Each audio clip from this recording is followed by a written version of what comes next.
1, 2, 3. Yes. Thank God you're a man. Yeah. It comes with a lot of responsibility. Being a man, God is counting on you in so many areas. And when men take their position, this nation is safe. Families are safe, the church is safe, the workplaces are safe, and the nation is safe. So thank God for this morning that you guys have actually taken a decision to sit in these classes and get this truth, biblical manhood truth, that will move you to the next level in terms of your life as men, but also as you dispense your responsibilities. We are dealing with the 10 principles of investment. You know, we all will invest. And remember, most people say that investing in business is risk. Business is risky.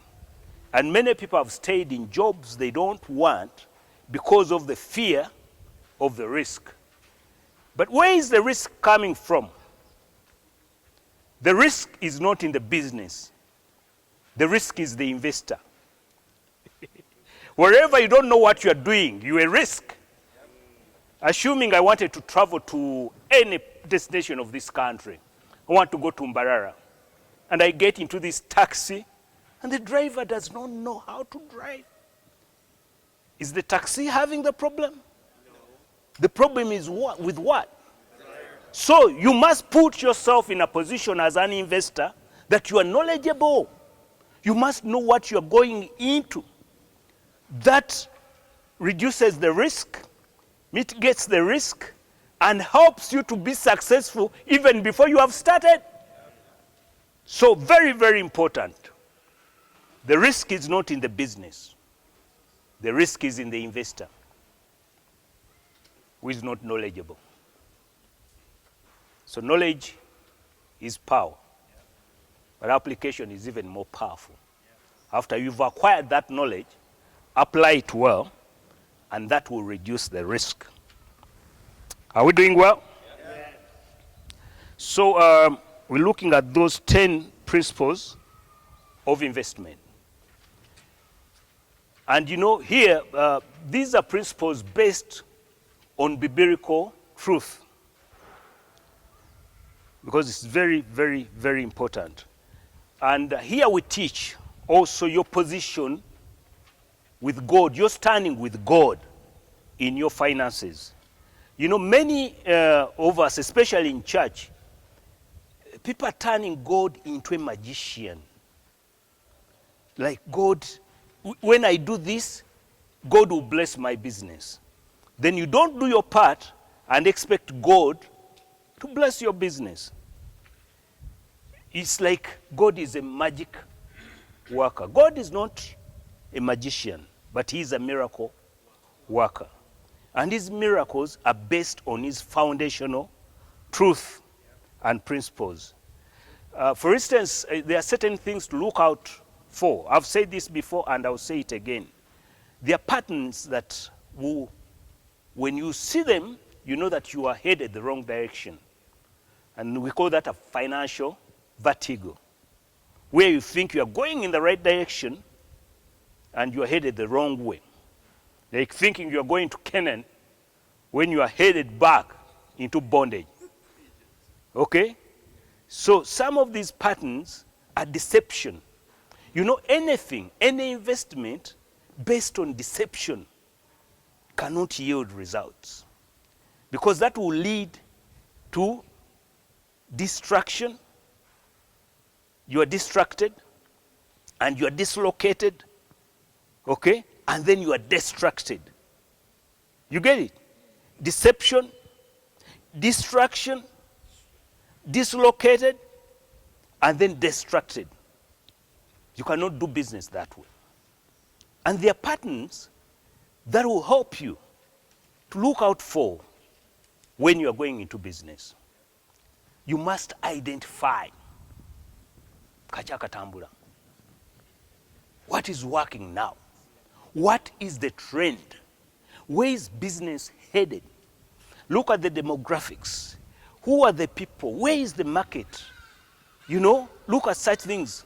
You must identify. Have a sharp eye.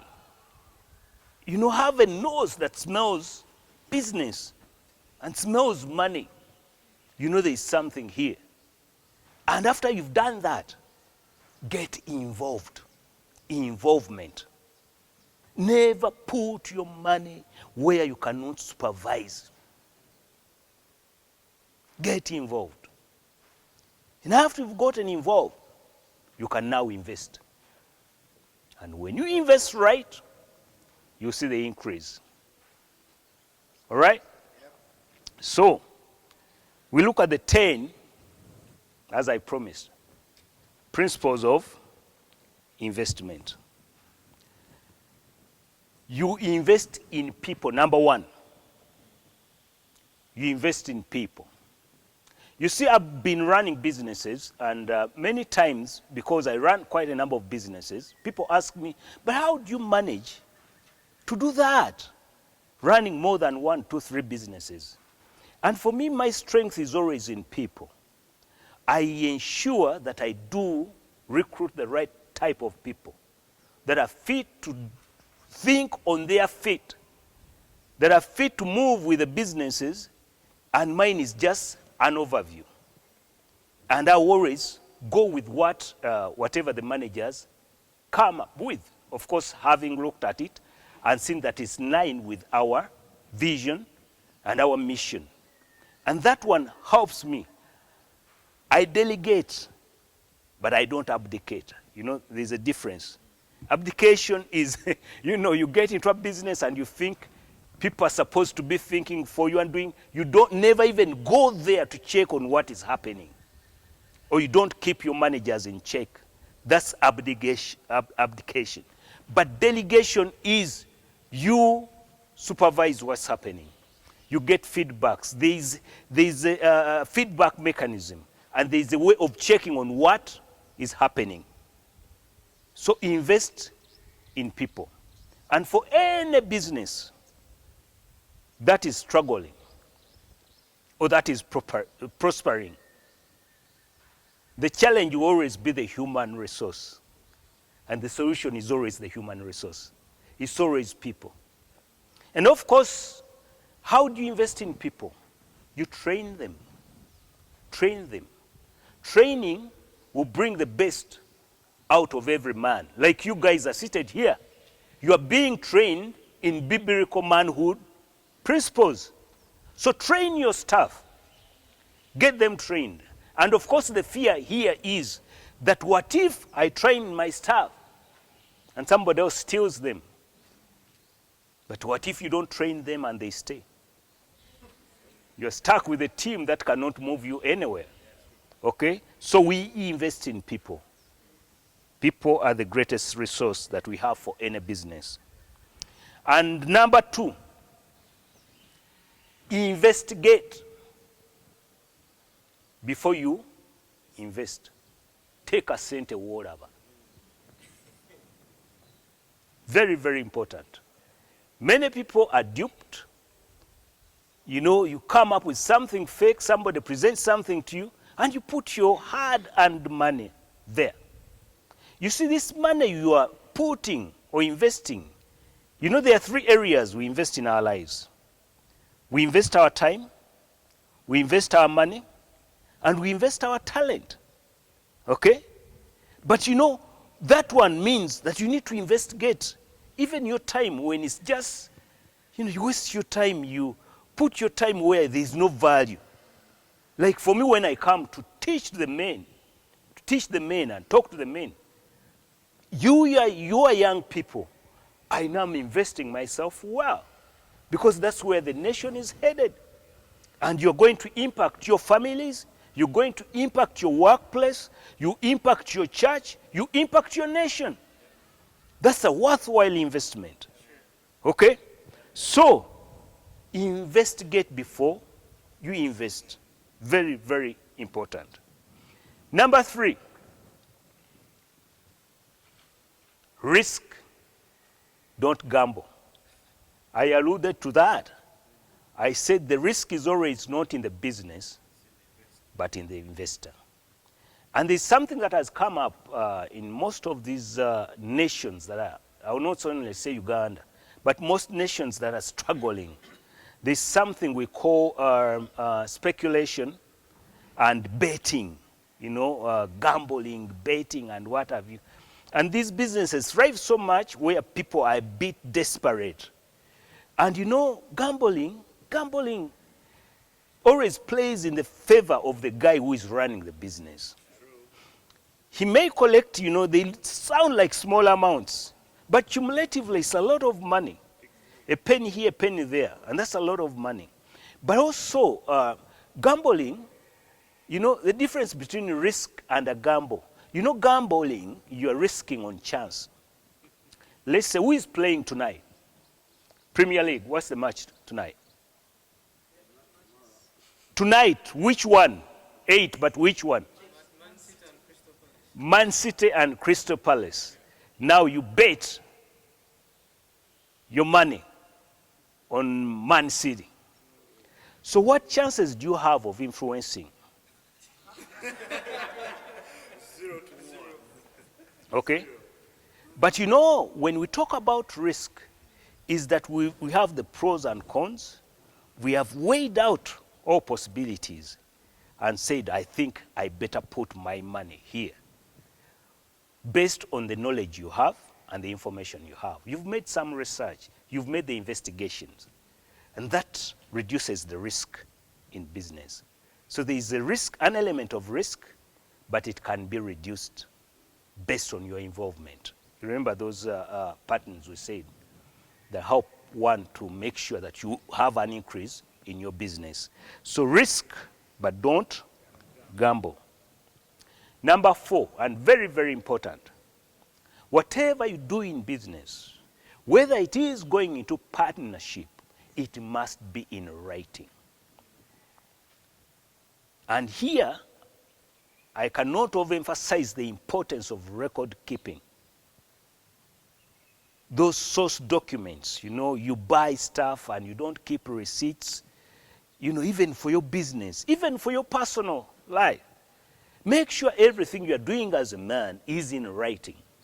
Because wherever something is written down, when, for instance, you are entering into a partnership into this business, and you've written everything down, where you get that point, because business is like a roller coaster, it gets to that point where you may find that there is some decision that has to be made. And there is a, varying decision, you are somehow disagreeing with your partner. But if you wrote down, you have a business plan and everything, it will always be easy to sort it out because you will refer. Just like a nation has a constitution, much as it will keep on changing it. But a constitution is supposed to guide a nation to when you have those critical decisions that have to be made. So even as a man, ensure and make sure you always move around with a notebook and a pen or a pencil. Because if it's not in writing, it doesn't exist. Okay? Number 5, don't live with death. Many of us hang on stuff that is not working. I started this business, I put in a lot of my money, and you continue losing money because you don't want to leave your idea. But the business is dead, and you're putting in more money, and you're going to die with it. If something does not work, as a man, learn your lessons, square up, look up, and march on. You can't lose the business, but don't lose the lessons. These lessons will help you to do better in the next venture you undertake. So don't live with death. Most men think that, no, no miracle. No, but you're losing money. And also I always say, don't use good money to chase bad money. For instance, somebody has swindled your money. some bakufeze. Then you are into the police, you are to the AOC, you are here, you are there. You're losing your time, you're losing money. Count your losses and move on. And trust God that something better is what? Is coming. But it will also free your mind to be creative and to be innovative. All right? So don't live with death. If a business dies, if a business does not work, bury it and move on. And number 6, invest in producers. People who can increase you. People who can give out something out of what you have given them. Okay? And remember we said you invest your time with men who inspire. Where do you spend most of your time? It could even be your leisure time. Are you inspired with the company that you keep? Or do you leave that company and feel like you are depleted? Somebody has sucked energy out of you. You know there are certain guys you are with and you feel you've lost so much energy. It's argument here and there, or even the discussion is not adding up to you. Because for you are focused, you are purposed, and this guy is only complaining. People who complain, by the way, they suck a lot of energy out of you. So always invest your time with the people that inspire you to move to the next level. And invest your money with men who produce. Because when you put your money in the right place, you see the increase. And people here say that business is not easy. But it can be simple. Do you know that? By making sure you make more than what you spend. So, put your money in people that produce. And your talent. All of you have talent here. Is talent made? Is talent born? Talent could be born, but it has to be worked on to be improved. So for you, your talent, each and every one of you has talent. But invest your talent with people who can create. And that's why I love this team of Maxi-Man. Because this team, you give them an idea, and man, they will create something out of it. And that's the reason of this class and all this that is going on. Because you have people you give talent to, and they will create something out of it. And all of you men, God has put talent into your hands. And that talent, pass it on to your sons and daughters, and see them create something out of it. And that's the joy of a parent, that you see your children superseding you and surpassing you because you have invested your talent into them. And of course, you must deal, number 7, you must deal with things that are not real, that are shadows. Did you know that shadows are more fearful than reality? You know, most people don't go into business, or they don't increase their money because they are afraid of losing it. But you know, even when you keep it, you still lose it. Jesus said, and he made a very profound statement, that if you lose your life for my sake, you'll find it. So did you know that the 10 million shilling you started with at the beginning of the year, and it's on your bank account, keeps on dwindling every night? You're not drawing it, but it is being stolen away by the systems. Because much as you are sleeping, you have a dormant account, the system is working. So if you think you are saving your money by putting it on the bank account, it's being eaten away every night by the inflation. So, shadows are more fearful than reality. Don't fear to invest your money. Get the knowledge, look for the opportunities, and invest that money to increase it. You remember the 3 guys who were given talents? The last guy who didn't invest, he didn't lose the money, but he brought it back as it was. And his master said, how I wish you had put it in the bank where it would have earned interest. You see? But here we are saying for the men that we need to do more than saving. We need to invest, because it's little by little earnings, little by little savings, and little by little investments. That's how we grow our wealth. Not our riches, wealth. There's a difference between the two. Number 8. Always friend raise. Don't fund raise. Because funds come from friends. For instance, if any of us here was in danger and in trouble, and you're taken to court, you know these police courts that sit and what have you, and before you realize you are in court and they are sending you to Ruzira prison. And then you have your money on your bank account. But at that time, your money cannot help you. Who will save you? It's the friends. The money issues can come later, but the friends will pick the money and you can pay them later.